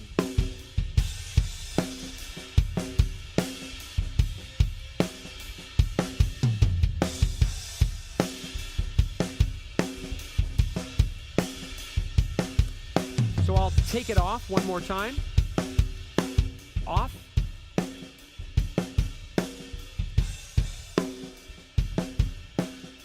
On.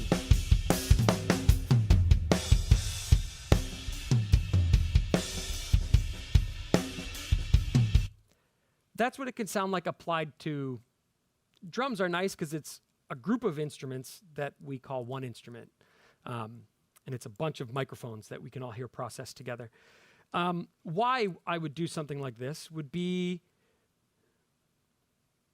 to shape the sound of the sound.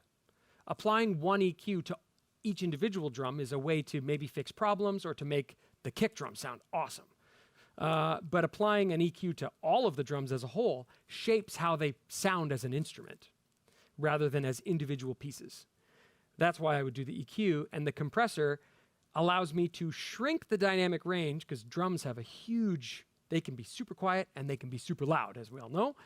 So it shrinks that dynamic range, and I'm able to turn them up without touching my faders or peaking or clipping any limiters because I've shrunken that dynamic range a bit. That's the sound of bus processing on drums.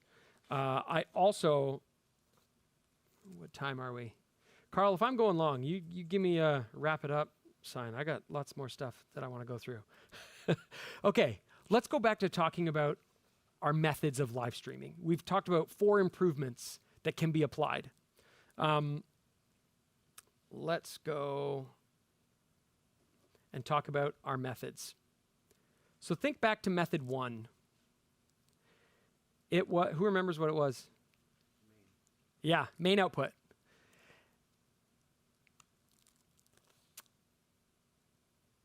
What's the pros and cons of running a live stream off your main input? Can anyone think of a benefit? What's good about doing it that way? Very simple. You can almost hear your changes Very simple. in the Yep. arena as you're making them. Yeah, my first note is simple.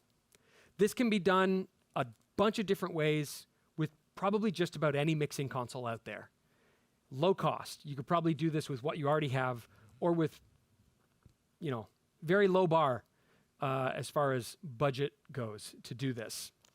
It's cheap. It's low effort. One mixing engineer, one technician operating your console can do it. They can mix your house, and it's also mixing the live stream. So low personnel requirement. Doesn't require additional personnel. It's sort of a set it and forget it. We set it up, and then we just mix for the room, and it happens on the live stream. In some situations, those benefits might be all the reasons why you'd say, that's the method I'm going to do, and we're going to balance that live environment, live experience, and sound as good as possible, and we're going to go with that. What are some of the cons? Can we think of some downfalls to this method?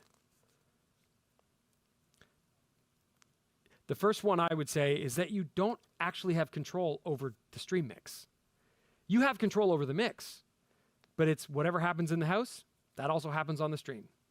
It's a carbon copy. So there's no control to say you listen back to the stream mix and you're like, oh, I wish the keys were louder, but they sound really loud in the house. How can we solve that problem? In this setup, you can't really. You're locked into one mix. A change made in the house, that vocalist is really loud. I'm going to, Joe's singing a bit off key today, so I'm going to pull him back just a touch. He's also going down in the live stream. So a change made in the house applies to the stream. Most main mixes, we're in the realm of my opinion, most main mixes in most environments aren't going to sound awesome going directly to a stream. The one that we have here, mixed by Don, I actually think it sounds pretty good. Don happens to be like a 30-year veteran as a professional in this environment. He designs sound systems. He's used, how many consoles do you think Don's used in his life, Carl? Like most of them. He's used quite a few. Yeah. And he's a veteran in mixing for churches as well. He's done that a lot. So I think this mix... You might get a talking to referring to him as a veteran multiple times tonight. You may find a tack on your chair in the morning, but oh dear. We'll see. Yeah. So back to talking about this mix as a whole. Any processing or EQ that you do for your house to sound good is also going to go through to your stream. It might sound great in the house. It might not sound great in the stream, or vice versa. So that's a downfall. But let's listen again. I'll play a different sample that we haven't heard yet. And I think this mix does sound pretty good. And I think that's a testament to Don and some of his skill and background in mixing. But I'm going to play it. And I want you to listen to the sound of the sound, if that makes any sense. And keep in mind that if we were going to make any changes to this, it would be in the room and to the stream. So you'd have to convince Don that it's a worthwhile change to make. Okay, let's listen a bit. Here we go. Let's play right here. Here it is. We heard this song. I'm going to jump ahead.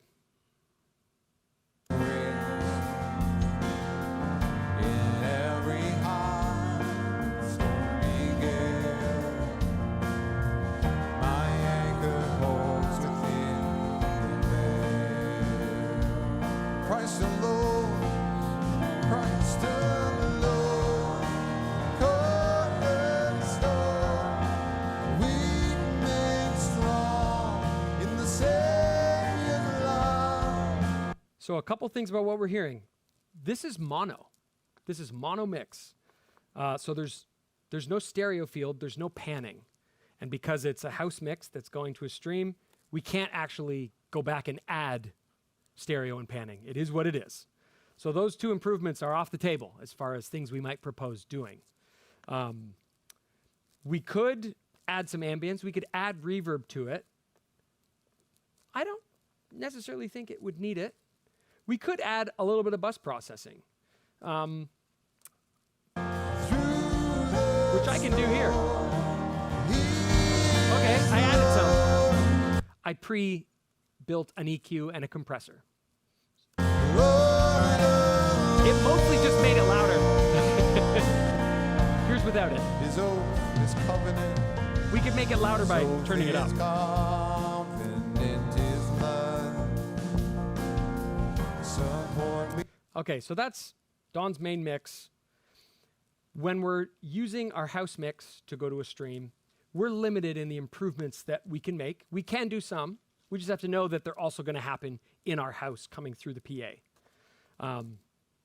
So that's that. We're a bit limited in the options that we have. And that's the main downfall to this house mix. But because Don's pretty good at what he does, it sounds pretty good. Let's move on to bus mix that Don made. Here it is. I'll play Cornerstone again. Why not? So a couple things about what we're hearing. This was done, set up on the console post-fader.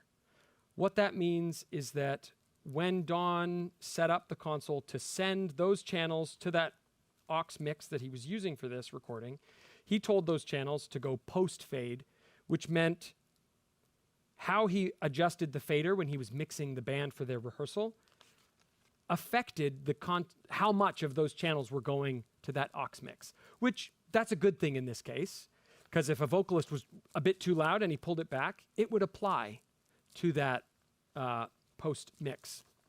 And this is a great way of mixing in the room while also having it a level of control downstream to go to the stream. What are some pros, do we think, of a bus mix option? I'll propose a couple. It's still pretty simple. A lot of mixers can do this. So it probably doesn't require big expenditures on infrastructure or new equipment. Most mixers are capable of doing something like this. You have some level of control. It's separate from what's going to your house. So you can control separately, and you can listen on headphones to hear what's going to the stream versus what's happening coming from your PA. It's fairly low complexity. There's a bit of setup involved in how you configure your mixer and how you configure your outputs. But beyond that, once it's kind of set up, as long as whoever's mixing knows that it's happening, it's relatively low complexity. It doesn't require additional people to mix it. If you only have one volunteer, they can do it. If you only have one paid technician, they can do it. It does require that that person pays attention and knows that they're mixing for two destinations, what's coming out of the PA and what's going to the stream. But it can be done. And, oh yeah, post-fade sends are probably going to help. I explained that a little bit before. What could be the downfalls, the pitfalls, the cons to this sort of method using a... Can I throw one more Yeah. advantage? One of the other advantages to having a bus mix or an aux mix like this is that you can feed things into that mix that are not going into the house. Ding, ding, ding. So your ambient microphones or those drum mics that you feel like, well, I don't need to bring up the drums in the house, but I do need them on the stream or the piano or whatever that might be. You do have that advantage. That's a pretty big deal. This is that separate level of control. You get to choose the content of that mix separate from your house mix. So yeah, ambient mics come into play at this point. Stereo panning can come into this if you're using a stereo aux or stereo bus. You can get that stereo with, the electric guitarist is over there. I'm going to grab that pan knob and put him over there. That can come into play.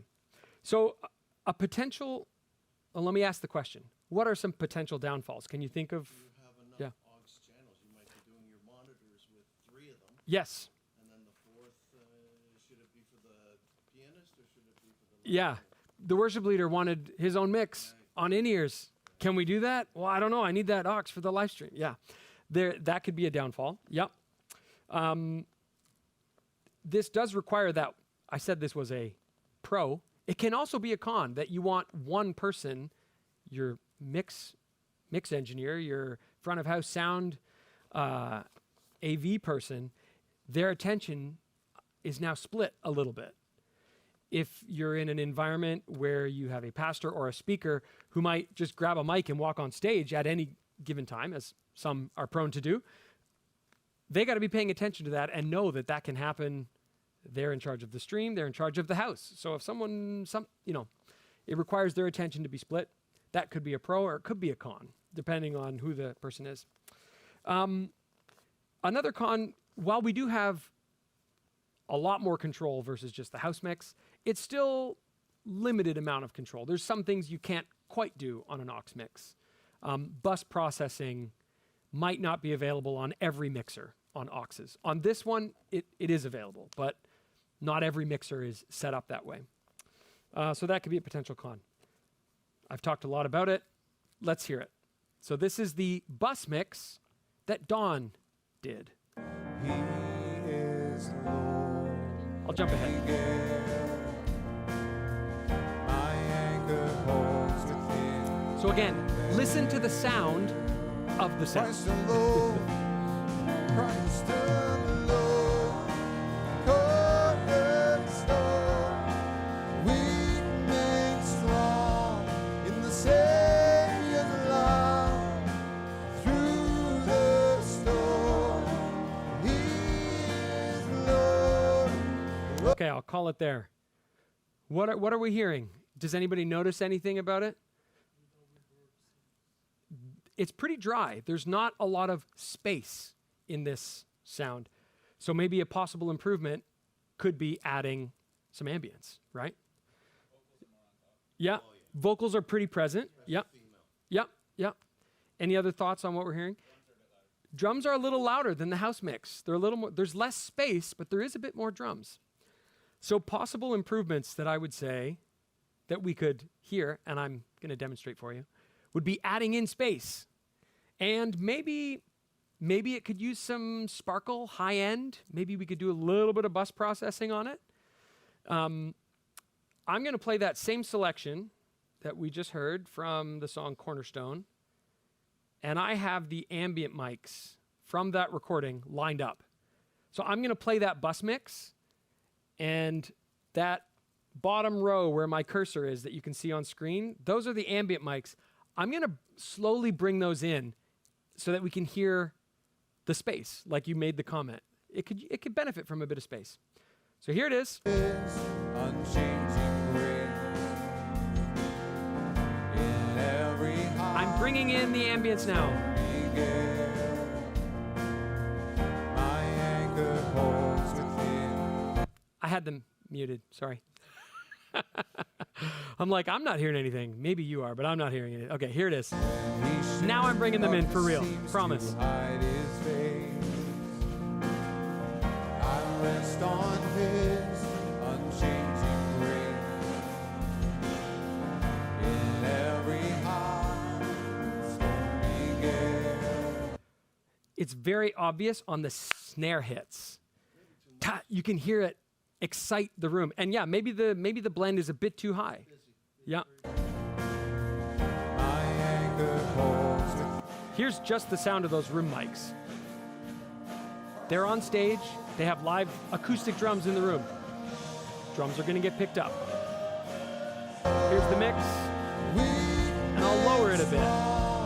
In the Savior's love. Okay, so I took it back a few decibels there. Not bad. Now I'm going to add in a bit of bus processing.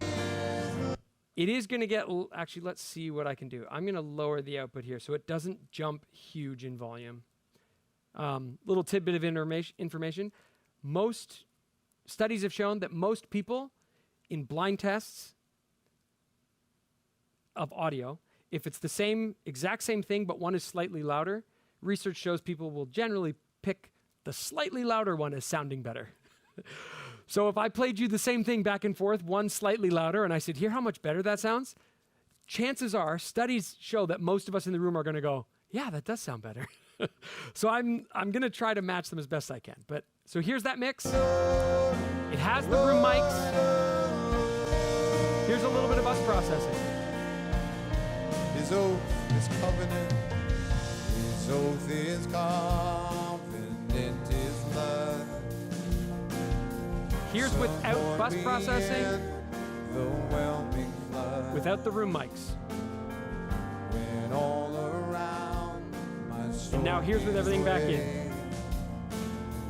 Healing is all my hope. So there's some subjectivity here in what we think, oh, yeah, I can hear the difference. Is that better or worse? That's up to each one of us, really. But these are tools that you could try in your environment and see if it does improve your mixes. So that's the bus mix, hearing it with the room mics mixed in with a little bit of processing on it. Method 3, this was the separate mixer. So an entirely other piece of hardware in an entirely different room. This is the stream mix. Here it is.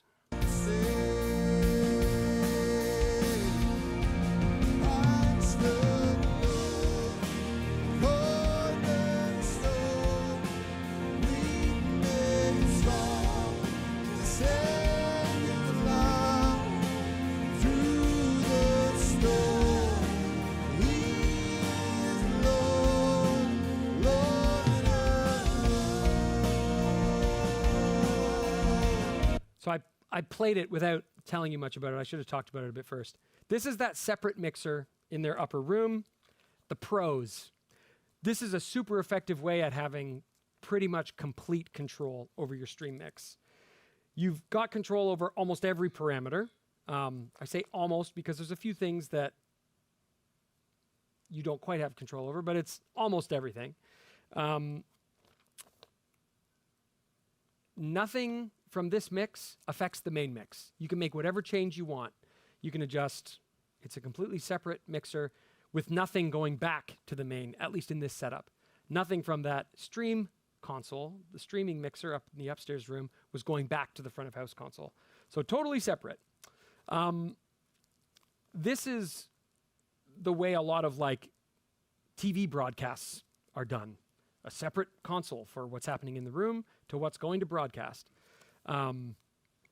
It's a pretty popular way for a lot of churches that stream a lot. A lot of concert halls, a lot of venues that stream a lot would have a separate mix room with a separate console.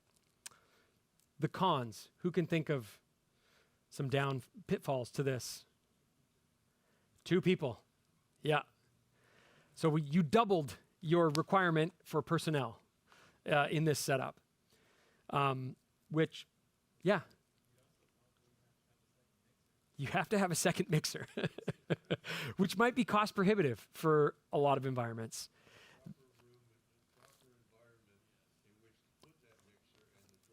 Yep, yep. And that often is the last consideration Yep. because the greedy audio salesman takes all the money. Maybe. Yeah. Yeah.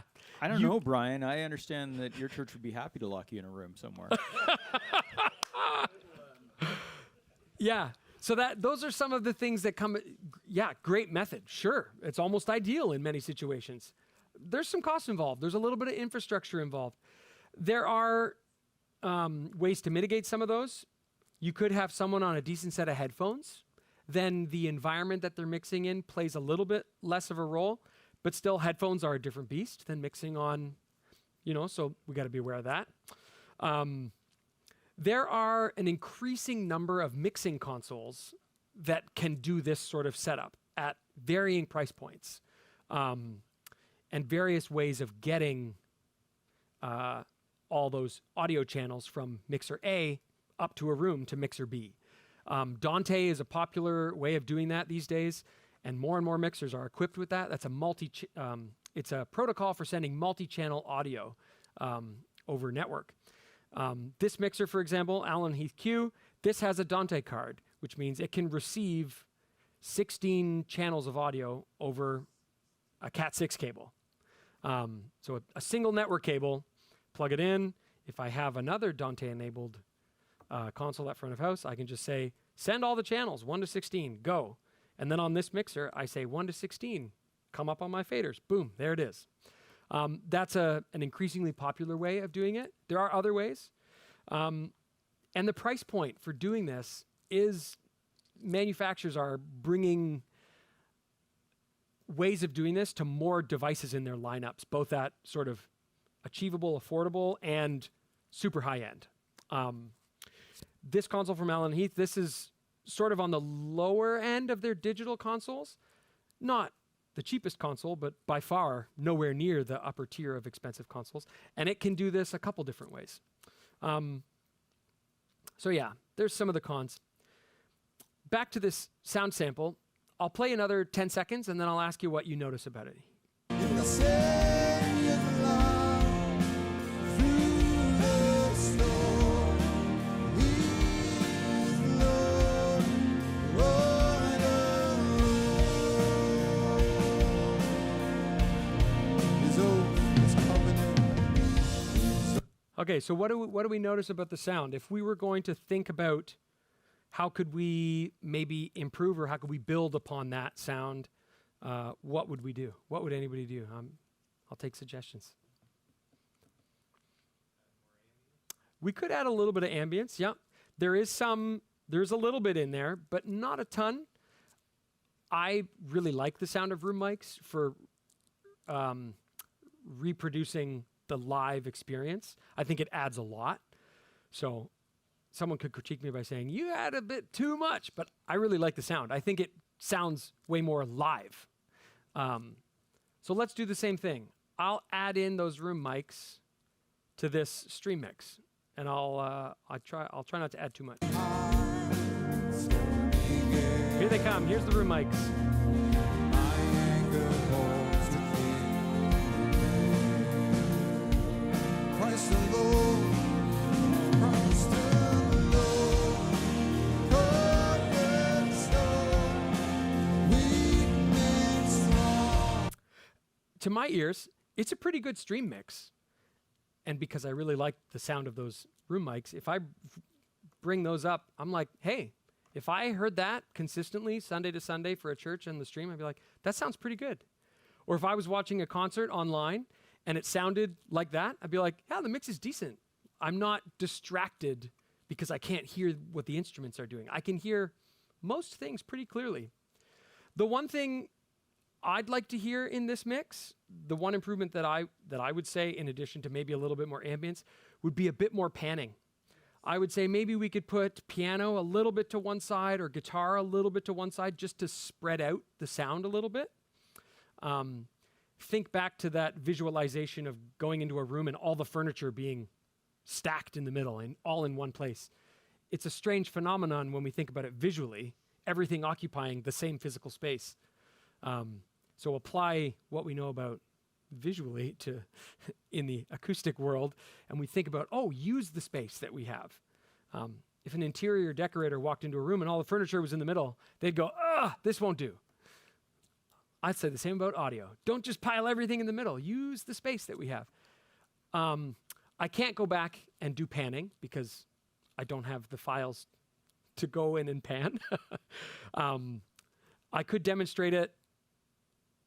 Actually, the next method will demonstrate it because it has a little bit more panning. Okay, so this is method 4 now. This was mixing in a DAW on a computer. I have a DAW open on this computer also. It's not going to show you on screen, but this is also a DAW. So I could have done it here. I could have done it here. I did it here. What are some of the... Oh, yeah. And the method that we used to get into the computer was a USB cable out of the mixer. It had that feature, so we could take all the audio channels directly into a computer. If you have, I mentioned Dante earlier, which is a protocol for sending multi-channel audio. A computer can also receive Dante. You need a little bit of software. I think you can receive it for free. I think that it's not. Oh, okay. Maybe it's a yearly. Right. That's right. Yes. Yeah. So there are some of the software. There's price tag involved, but there's multiple USB cables, pretty cheap, if your mixer has that. We use the USB cable. There's other ways of doing it beyond the USB cable and Dante, but this is one of the ways that we did it. The one potential issue using a DAW is that on this computer, this software, this was made for recording, not necessarily for mixing a live event. So it's a bit like using a plate to eat cereal. You can do it. Sometimes it's not going to work great. Sometimes it might work. Sometimes it might not work the best. This was made mostly for mixing live music. This wasn't. There are ways of doing it that you can make it work. So that's a bit of a caveat. CPU usage, how fast your computer is. If you like plugins, those are like different EQs and compressors and effects that you can use. Some of them are going to cause latency issues. So your sound suddenly is going to be delayed by a few milliseconds, perhaps. And if you use a lot of them, they can add up. And then all of a sudden, your video and your audio is out of sync. And you're going, why is that happening? It could be mixing in a DAW. That could happen. The other thing that is going to work very differently from a mixer is the solo function, or PFL or PAFL. On your mixer, you can go, I want to hear this channel, and listen to just that channel on your headphones, and it's not going to mess up the main mix. You've isolated it to go to the headphones. If you do that in your DAW, it's going to mess up your main mix unless you have multi-output audio set up. So there's ways around it, but that requires gear and a little bit more setup and a little bit more complexity. So we've been stepping up in scales of complexity. The pro is that it's pretty versatile, and some of these softwares are cheap and even free. Reaper, I mentioned, it's totally free. You can download it. It's a full-featured recording DAW software that's free, and it has a lot of features. I mentioned some of the cons. Latency issues. It's not necessarily the DAW's intended usage. So the chance for getting a blip is higher, especially if you've got the record going at the same time. Then your hard drive speed is also a factor. So there's some things there. It does require a reasonably fast computer. So instead of a mixing console, now I have to buy a fast computer. They might be the same price for a fast computer and a great mixing console. So maybe, yeah, you gotta weigh those for what works best for you. So I'll play my mix, and then we'll listen, and you can critique it. Here we go. Oh, sorry.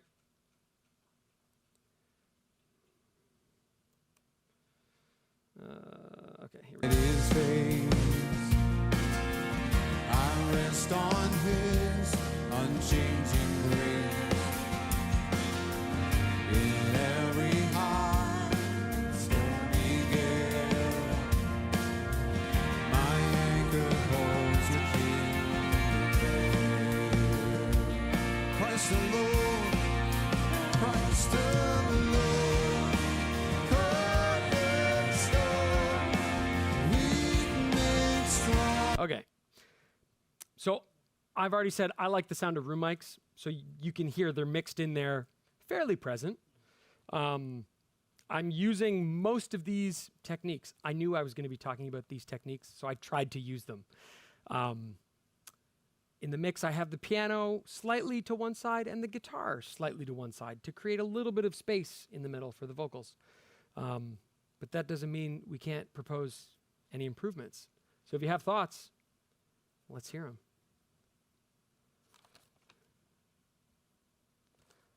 Okay, cool. Oh yeah, Randy. I have two thoughts. Yeah. One thing was piano. Like we have it set up as a stereo device coming in, Yep. which would imply that there's a left and a right. Yep. If you pan, Yep. you're cutting out one side of the piano. That's a great question. Left, are you Yep. just going to get the low end of the piano? And Yeah. that sort of thing? That's an excellent question. It can function a couple different ways depending on how you have it set up. In this software that I'm using, you can take a stereo incoming source, which we imagine is full left, full right, but together. So it's stereo, it's hard panned left and right. You can choose how, so if we imagine full left and full right within the software, and most DAW softwares can do that. I think some mixing consoles with stereo inputs can also do this. You can choose how the width is generally what it's called. You can choose how hard left and hard right it is. So you can choose the width, and then you can also tilt, so left and right. So you're still getting the full content, but it might not be full right, full left. It might be 30% right and 30% left. Then you can tilt it. So it's 45% left and 25% right. So it does make it narrower as a stereo source. I'm using that visual word narrower for that to represent what happens in the acoustic space. It narrows and then you can tilt it left or right. And you could do that with your ambient mics or your drum overheads, or some electric guitarists like to run in stereo. You can do that with any stereo source. Yeah. You can also change the keyboard as a mono. Yes. Yeah. You could also do mono out for a keyboard. Yeah. Yeah. I'm nearing the end, and so I want you to ask any questions that you have, and I also want to show. I did build a mix entirely here on this console, and I have it up, and I want to be able to play a little bit on here to show that, like, oh, it's not only the DAW where you have all the control. It's like, well, no, you can do it in real time on a console. So I'm going to play the mix here, and this is sort of finished. I was happy with it, and I want to play it for you. This is on the Q6. And while it's playing, I'll walk through some of the ways I have it set up here, and you can see what I'm doing on screen. So I'll start with drums. So these channels here are my drums. I've got a kick in, kick out, snare bottom, snare top, hi-hat, tom 1, tom 2, tom 3, overhead left, overhead right. Great. Lots of flavors to choose from on a drum kit. And you can see from my faders sort of how I have it balanced. Here's kick in, kick out's a little bit less, snare bottom's a little bit less, snare top's a little bit more, the hi-hat's a little bit lower, lots of toms, and there's my overheads there. I have all of these drum channels going to a drum group. So I can control them here with one fader, and I can process them. We talked through that. That's bus processing on the drum group. So that's happening. Yeah. I have it set up as it's actually called a group in this. It functions more like a bus than a DCA. I could have set it up on a DCA. Don't have that much time on this console. This is a relatively new console to us and out in the world. And setting it up as a group was a little bit more intuitive for me. Yeah. Yes, that's right. I can't bus process a DCA. Yeah. I can control levels, but not bus processing. Yeah. It is a stereo group. Yep. So it has, I'll play it again here. What did I mute? There's no drums playing. That's why. Here we go. So it has, I'll turn it up. The overheads are the most obvious. They're panned hard left and hard right in this drum group. So there's our drums. I'll bring in, here's our instruments. Bass guitar, acoustic guitar, mono electric guitar, mono keyboard, and pad. And I'll just go through my channels and you can see what's happening on each channel. This is the bass guitar. There's bass. It's getting a little bit of EQ, just a little bump in the low end, and some compression. Here's the piano. You can see what I'm doing. I'm not compressing the piano. I do have a little bit of EQ. I'm adding some high end and taking out a little bit of upper mids and a little bit of low end there. Here's a pad. Classic sound that a lot of churches are going to use. I'm heavily EQing it. Here's what it sounds like without the EQ. Oh, and the high pass filter. A lot of low frequency content in there, which in this mix, I felt like it was taking up a bit too much space from bass guitar and kick drum. So I'm taking out a lot of low end and a lot. What you want to hear is that kind of the sound of like wind or air or angel voices. Yeah. So there's the pad. Here's the acoustic guitar. My EQ's on, but I'm not doing anything to the acoustic. Tiny bit of compression that's not even. It's only kicking in when they dig in, and it's pretty light. It's a nice sounding instrument. Yeah. Electric guitar. Oh, it's over there. It's panned. It is a little bit over there, but it's mostly over there. And if I bring the piano back in, the piano's leaning to that side, and the electric guitar is leaning to that side. To create space, they can create the same frequencies or overlapping frequencies, and so if I spread them out, it makes my mix sound a bit less dense or muddy. No, they were both on the same side of the stage.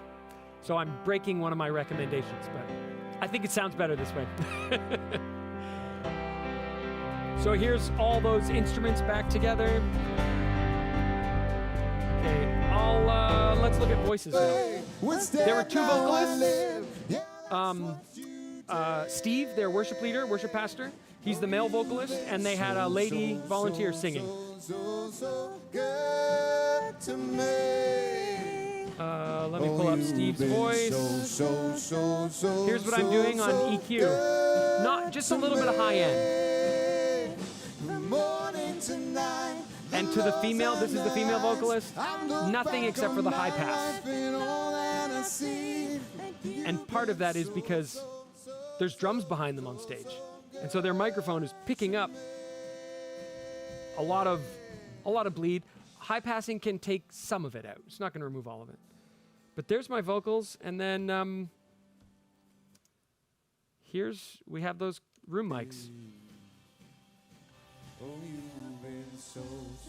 Oh, there's the room mics.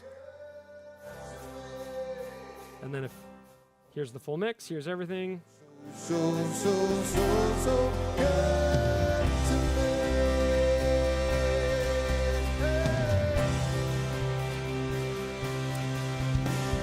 I am processing my main mix, bus processing, and you can see what I'm doing here on screen. I've got an EQ. I'm adding a little bit of low end at, what am I at? Just 55 hertz, a little bit of low end, and a tiny rise in the high end there. That's to add some of that clarity, sibilance. And I have a compressor that's on a little bit. That little red light that's coming down right here shows when it's turning on.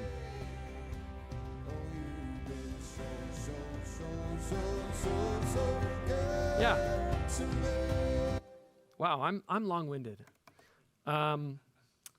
Maybe are there any pressing questions in the room? Yeah. So we don't have a separate room for our Sure. live stream. So we're in the sanctuary with everything. Yep. Like, so what we struggle with is not like doing a mix. Yeah. in headphones. On headphones, trying to get some isolation. Yeah. Yep. There. And mostly me and I have some noise canceling earbuds that Right. I've been using. Right. Now there's another person who's starting to help. Right. And well, all they got is we just have Headphones. cheap headphones. Yep. And you can hear everything. Right. One recommendation that I would make, that it's not going to solve all the issues, it might help. A bigger set of phones that are like a little bit higher quality, that are closed back headphones, will reject more of the sound. They're not going to isolate you completely, but they might help in keeping out some of the other sound.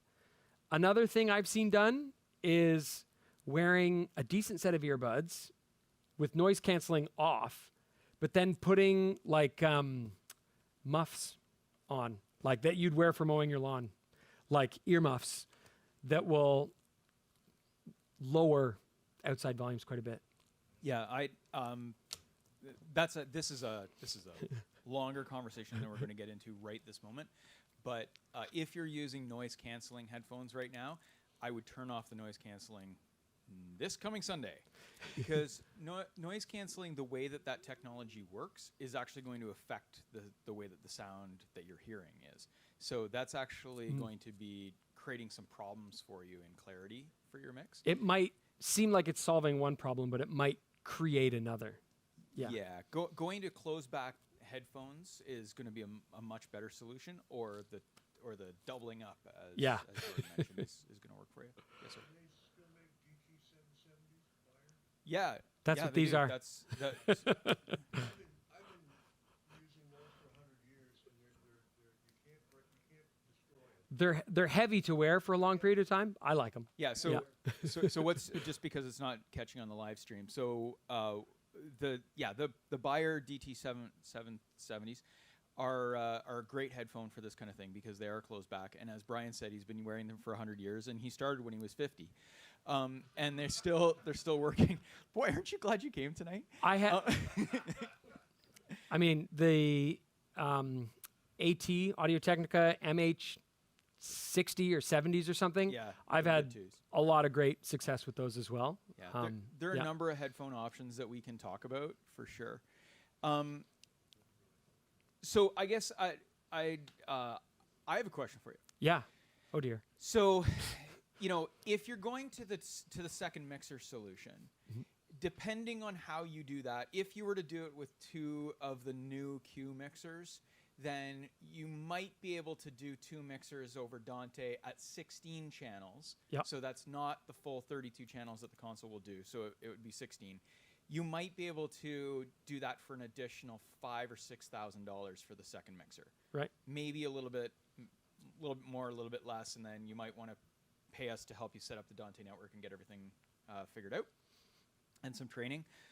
If you were to do it with SQ mixers, like what's happening at Redemption or at Forest City, or for some of the other churches that we work with that are doing dual mixers, whether it's an SQ and an SQ, or a D-Live and an SQ, or an Avantis and an SQ, or whatever it might be, that's probably closer to a $10,000 investment to have that second mixer with the Dante card. With infrastructure and the license for the Dante software. Yeah. Yeah, and then a pair of monitors that are half decent, and then outfitting your room, as Brian didn't mention. We're just gonna have him do the next session with some acoustic treatment in there and that kind of thing, because that actually is, that's a really, really important thing. Getting all that set up, I mean, that can be a $10,000 add-on. It doesn't have to be. There's different ways of doing it, but that's if you're doing in the SQ realm, adding that second mixer is going to be in that area. Going the DAW route is less expensive, but it's got its own complexity. It has its drawbacks. You've already mentioned. So there's some things to consider there. I'm sitting at the back of the room, and I'm thinking, so many of our church clients work off the bus solution. Method 2. Yeah, tonight. Because method 1 of coming off the main mix doesn't give them the clarity that they need, doesn't give them that ability to bring in that ambient mic, doesn't give them a lot of things. Whereas going to the bus solution, we can make it a fairly simple bus solution, or we can make it a slightly more complex bus solution that gives you a bit more nuance, and we can talk about that as we help you implement that. But it doesn't have to cost as much money. Yeah. So to me, and I'm not sure that I'm actually asking a question, I might be just talking. To me, it seems like that was a pretty good solution. That sounded pretty good, where you brought that in and then brought in the ambient. Brought in some ambience. Yeah. Understanding that they've got some really great microphones there. They've got Don Clausen, who you can rent out for a certain amount of money. But that actually worked out pretty good. And I think that for a lot of our clients, that's going to work pretty well. Does that sound right to you guys? The step to the next solution when you can do that for probably nearly free with what you already have, to then get into a $5,000 to $10,000 solution might not be worth it. You may say, oh, that's cost benefit, might not be worth it. Maybe it is, maybe it isn't. Yeah, I think it's one of these things where for the cost of a few microphones, right? Yeah. For the cost of a few mics, maybe some training. Yeah. Right? And kind of helping you set that up, if that's not something that you're super comfortable with, then you can go a fairly long way by adding in that ambient microphone, or that set of ambient microphones and building on it. Yeah, totally. Okay. And we can also, help you walk through, and it's going to be a slightly different process depending on the mixer that you're using and depending on how you're doing things, but we can talk it through with you as to if you have a mono system and you're wanting to do a stereo mix for your live stream or for your recording. Yeah. Okay. Does anybody have any questions? Would you also use another set of reference speakers, like a cheap set to emulate a laptop? Yeah, sometimes.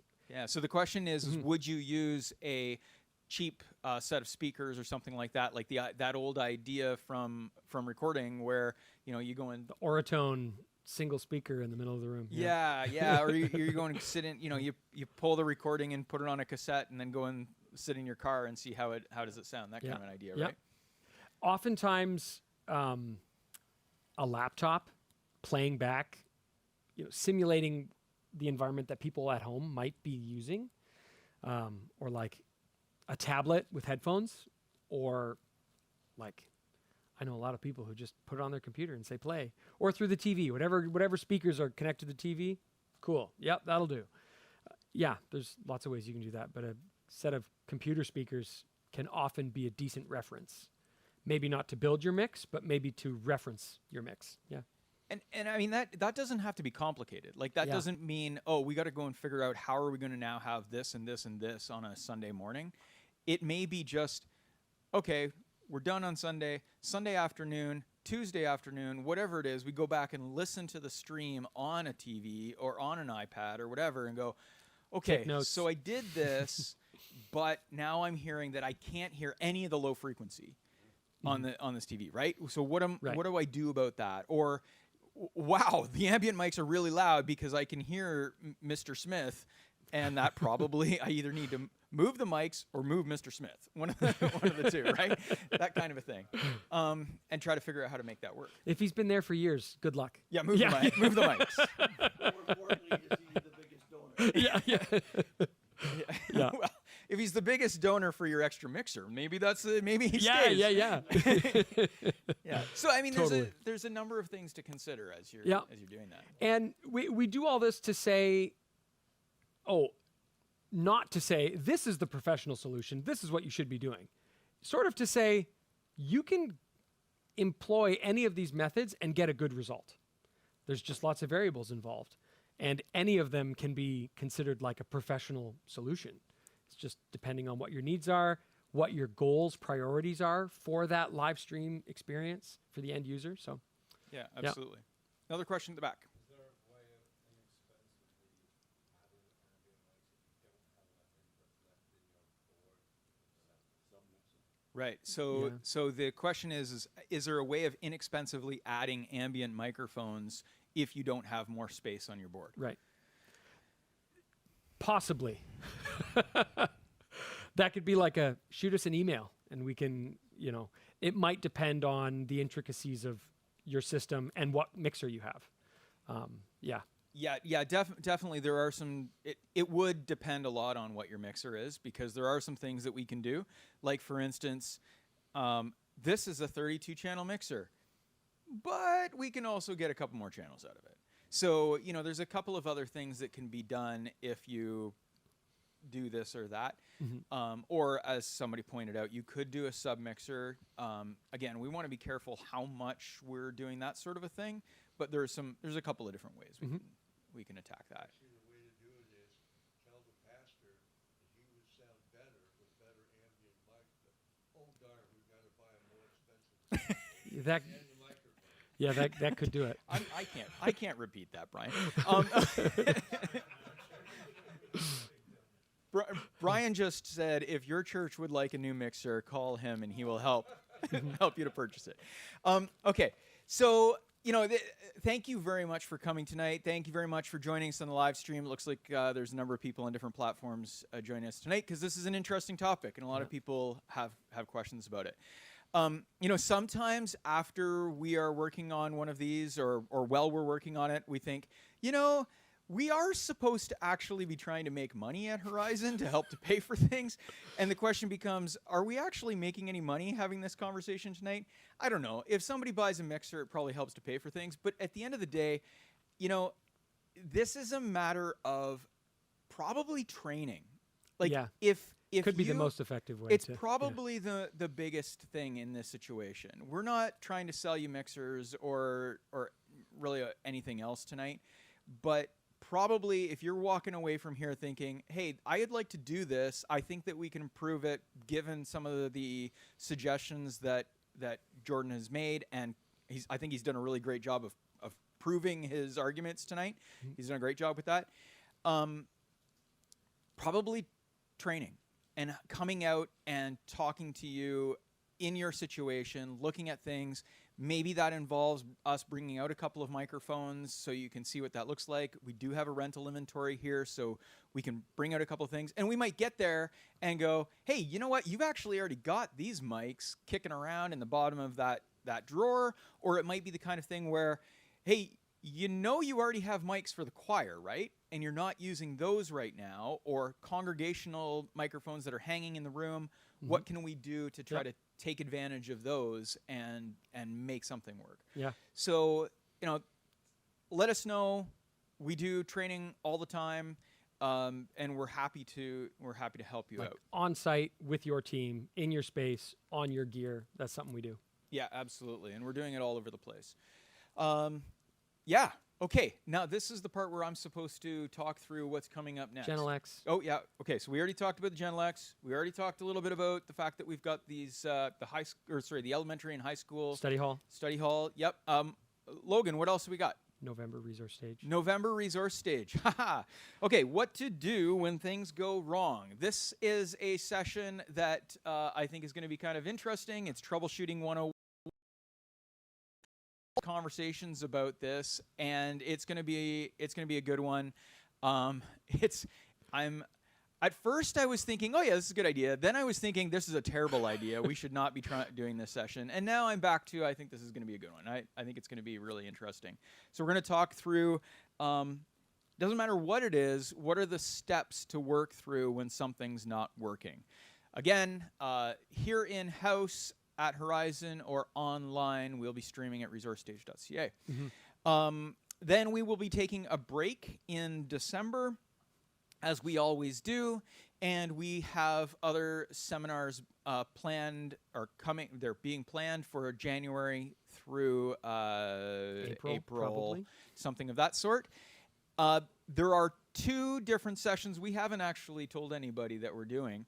The one session with a date to be confirmed will be early in March, and that is going to be on stage lighting, and that's when all the audio guys in the room go, I'm not listening. This is going to be really, really good. It's a Saturday, and it's going to be, I think it's going to end up being like a 5-hour day or something like that.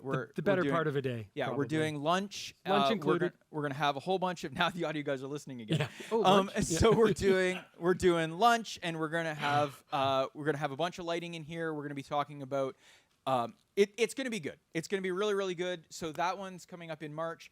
And something that I just said, like today, on this afternoon, I said we're doing this, and everybody said, "Yeah, it sounds like a good idea." For those of us who do some theater or need to be able to play back audio in a theatrical sort of way, so sometimes that's special effects, sometimes that's being able to just replay cues or songs in a specific order and then be able to replay them or layer different tracks on top of each other, which is very much what a lot of our theater clients are doing for sound design in their live performances. We often recommend, there's a number of softwares out there that can do this, but there's a cost-effective software solution from a company called ShowQ Systems, and they are out of New Zealand. And we've been working with them for a long time. And a lot of our community theater clients are using this software pretty regularly, or a lot of them should be. And so we've decided that we are going to be doing in February a 2-hour session on a Saturday. If you've been here before for these Saturday sessions, we did a networking one a while ago. We've done different ones. And this one I think is going to be like 10 till noon. And we're going to be encouraging people, bring your laptop. We're going to talk about how ShowQ Systems works and kind of walk you through how to set this up, whether you're wanting to just play back mono audio tracks or you want to do some stereo effects, like there's a knock at the door over here, the cat is barking. I don't know why that came. The cat is meowing over here, or if you want to do something where the plane is flying around the room. We're going to be talking about some of that. Okay, so that'll be happening in February. Yep. And then we've got other events and other things going on. I think that's it. Logan, am I missing anything else that I'm supposed to be talking about tonight? We're good? Okay. So just again, a reminder, as have so many of our people, so many of our clients who are looking towards Christmas and different events. If you need rental equipment, please talk to Mark or Logan, or you can call in and talk to Jake. And we will try to help you out. And I think that's it. Thank you very much, Jordan. That was great. Thank you. Thank you very Thanks much for coming. Have a good night.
Thank